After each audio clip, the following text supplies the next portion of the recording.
గుత్తి వంకాయ ఎలా తయారు చేయాలో చూద్దాం. హాఫ్ కేజీ వంకాయలు తీసుకొని ఇలా 4 ఉప్పులుగా కోసుకొని కొంచెం పసుపు, కొంచెం సాల్ట్, కొంచెం ఆయిల్ వేసుకొని ఇలా బాగా వేపుకోవాలి. ఆనియన్స్ తరిగి పెట్టుకోవాలి, చింతపండు నానబెట్టుకోవాలి, మిరప్పొడి, ధనియాల పొడి, కొంచెం గరం మసాలా, అల్లం వెల్లుల్లి పేస్టు, కొత్తిమీర, కరివేపాకు, కొన్ని శనక్కాయ పప్పులు, కొంచెం జీడిపప్పు వేయించి పెట్టుకోవాలి. మిక్సీ కొట్టుకోవాలి లాస్ట్లో. ఇది టమోటో పేస్ట్. టమోటాలు ఒక 4 తీసుకొని బాగా పండినవి పేస్ట్ చేసి పెట్టుకోవాలి. ముందుగా ఆయిల్ వేసుకొని తిరగబాతు గింజలు, ఉద్దిపప్పు, అవన్నీ వేసుకొని తర్వాత ఆనియన్స్ వేసుకొని బాగా వేగనివ్వాలి. ఆనియన్స్ వేగిన తర్వాత కరివేపాకు, కొత్తిమీర వేసుకొని ఇక్కడ చూపించినటువన్నీ వేసుకోవాలి.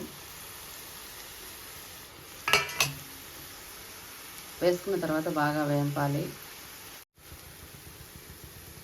వేగిన తర్వాత నూనె పైకి తేలిన తర్వాత టమోటాల పేస్ట్ వేసుకుని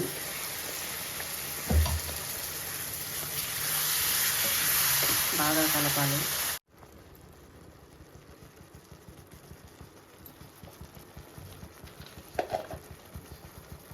తగినంత సాల్ట్ వేసుకొని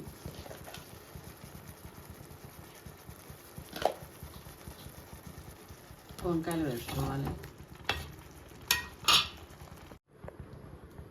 వంకాయ ఉడికిన తర్వాత పల్లీలు, జీడిపప్పు పేస్ట్ వేసుకోవాలి. తర్వాత చింతపండు పులుసు వేసుకోవాలి.